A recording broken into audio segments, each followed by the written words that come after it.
कभी कभी खामोशी चीखों से भी ज्यादा डरावनी होती है और कभी कभी मौत जिंदगी का अंत नहीं बल्कि ऐसी सजा की शुरुआत होती है जिसका कोई किनारा नहीं होता। जरा सोचिए, एक घना अंधेरा कब्रिस्तान जहाँ सूखे पत्तों की सरसराहट के अलावा चारों तरफ सन्नाटा पसरा है, मगर रात के ठीक 2 बजे उस सन्नाटे को चीरते हुए एक औरत के रोने की आवाज आती है। एक ऐसी दर्दनाक चीख जो किसी जिंदा इंसान के गले से नहीं बल्कि जमीन के नीचे दब चुकी किसी रूह से निकलती है। लोग कहते हैं कि इंसान को दफन करने के बाद उसका सफर खत्म हो जाता है, लेकिन सोचो, अगर मौत के बाद ही किसी की असली जिंदगी शुरू होती हो तो? आज की कहानी ऐसा ही डर है, ऐसा सच जो साइंस और लॉजिक की हर हद से बाहर है। ये कहानी है एक पति की, समीर की, जिसने अपनी ही पत्नी को अपने हाथों से दफनाया, मिट्टी डाली, कब्र बंद की और सोचा कि अब वो आजाद है। पर उसे नहीं पता था कि जिस कब्र को वो बंद कर आया है, दरवाजा वहीं से खुल चुका है। वो आज भी रोती है। ये सिर्फ एक लाइन नहीं है, ये वही चीख है जो समीर का पीछा कर रही है। जितना वो इस आवाज से भागता है उतना ही वो रोना, वो चीख और वो साया उसके और पास आता जा रहा है। तैयार हो जाइए, क्योंकि आज रात हम उस कब्रिस्तान का दरवाजा खोलने जा रहे हैं जहाँ से जिंदा लौटना शायद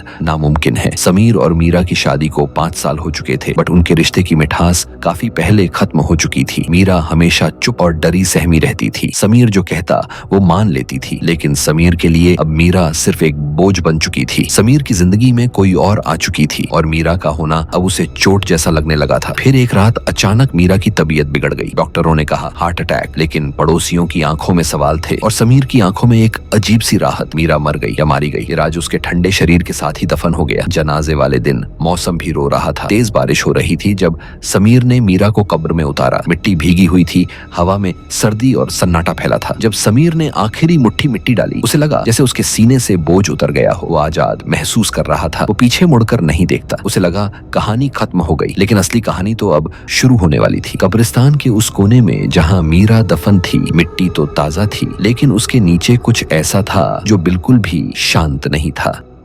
पहली रात जब समीर घर लौटा तो घर की खामोशी उसके जिस्म में चुभ रही थी।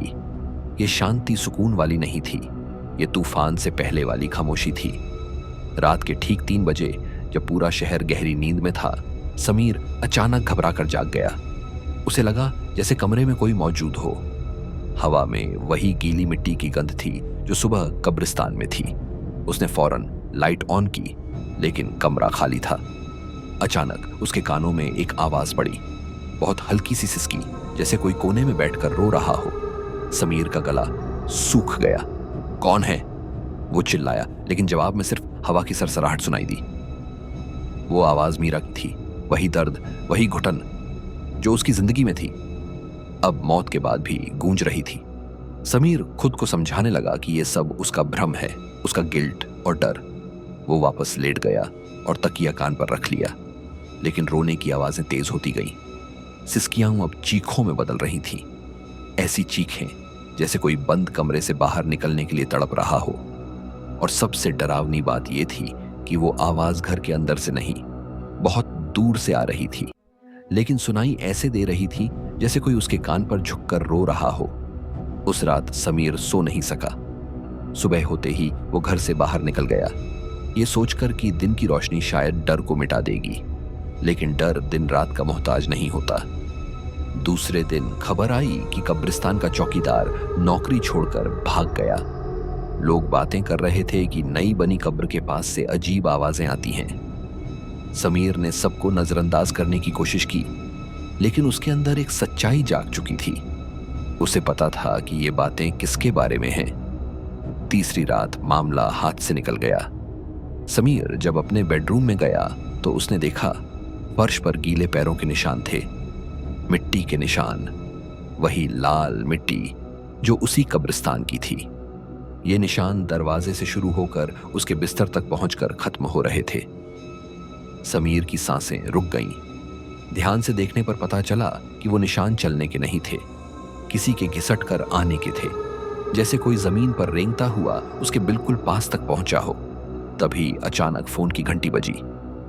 रात के 3 बजे, अननोन नंबर। हाथ कांपते हुए समीर ने फोन उठाया।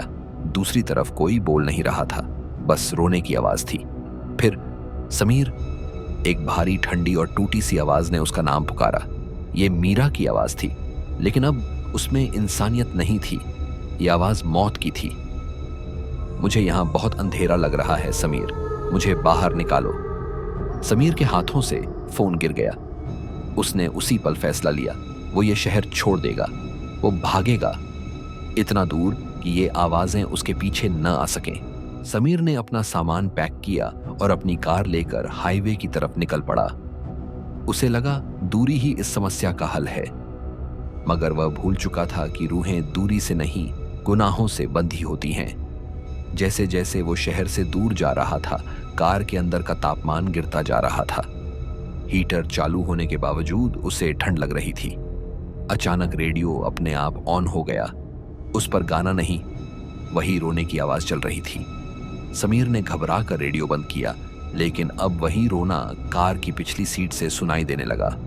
उसने शीशे में देखा, कोई दिखाई नहीं दे रहा था, मगर पीछे की सीट पर मिट्टी के धब्बे उभर रहे थे। समीर ने डर के मारे स्पीड बढ़ा दी।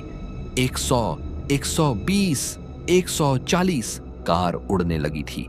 तभी उसने देखा सड़क के बीचों बीच हेडलाइट की रोशनी में कोई खड़ा है। एक औरत, सफेद कपड़ों में, बाल खुले हुए, पूरा शरीर मिट्टी से सना। समीर ने तुरंत ब्रेक मारी, कार फिसलती हुई रुकी।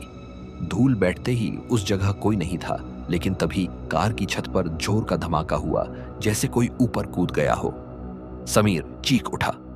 उसने कार स्टार्ट करने की कोशिश की, बट इंजन बंद हो चुका था। अंधेरे हाईवे पर वह अकेला फंसा था और कार की छत पर किसी के नाखूनों से नोचने की आवाज आ रही थी। खर्र खर्र खर्र, जैसे कोई मिट्टी खोद रहा हो। किसी तरह जान बचाकर समीर पास के एक ढाबे तक पहुंचा, बट वहां के लोगों ने उसे देखते ही दरवाजे बंद कर लिए। समीर की हालत पागलों जैसी हो चुकी थी। उसकी आंखों के नीचे गहरे गड्ढे पड़ गए थे। वो जहां भी जाता उसे लगता मीरा उसके ठीक पीछे खड़ी है। अगर वह मुड़कर देखता, कोई नहीं होता, लेकिन सामने देखते ही उसके कंधे पर किसी की ठंडी सांसों का एहसास होने लगता। अब बात सिर्फ रात की नहीं रही थी, दिन की रोशनी में भी समीर को मीरा दिखाई देने लगी। कभी सड़क के किनारे खड़ी हुई, कभी भीड़ में उसका नाम पुकारती हुई। समीर जितना दूर भागता, मीरा उतनी करीब आती जाती। आखिरकार टूटकर उसने एक मौलवी साहब से संपर्क किया।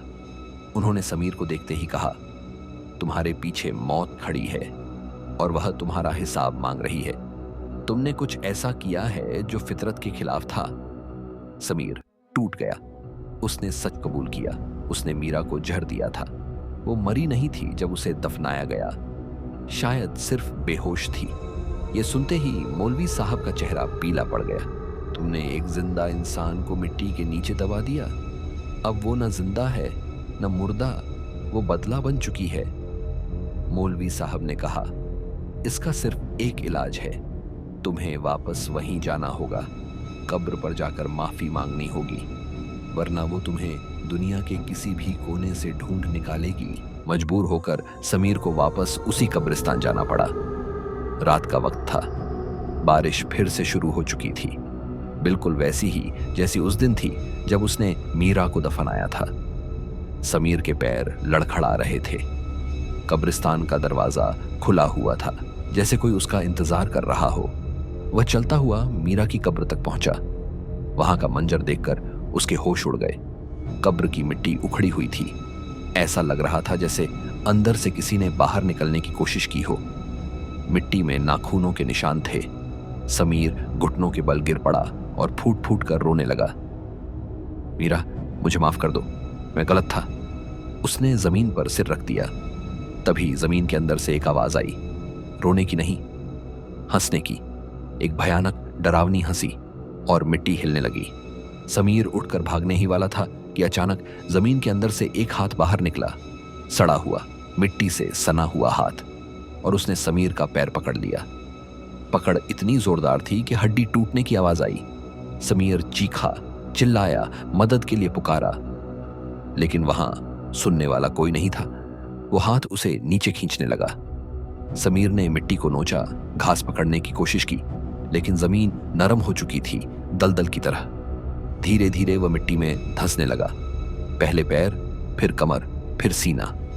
उसके कानों में मीरा की आवाज गूंज रही थी, अब हम कभी अलग नहीं होंगे समीर, कभी नहीं।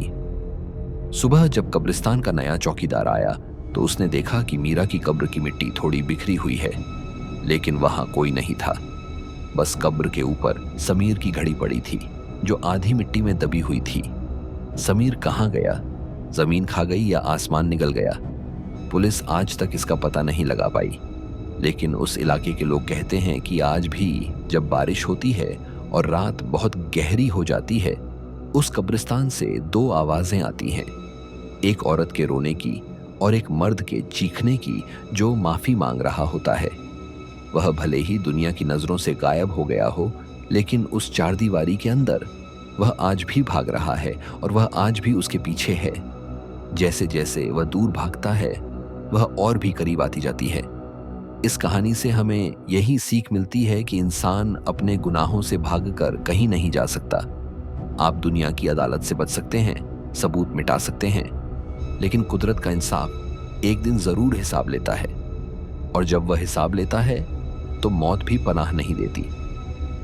अगर आप कभी किसी सुनसान रास्ते या पुराने कब्रिस्तान के पास से गुजरे और किसी के रोने की आवाज सुनाई दे, तो रुकिएगा मत, और पीछे मुड़कर तो बिल्कुल मत देखिएगा, क्योंकि हो सकता है वह आवाज आपके लिए ही हो।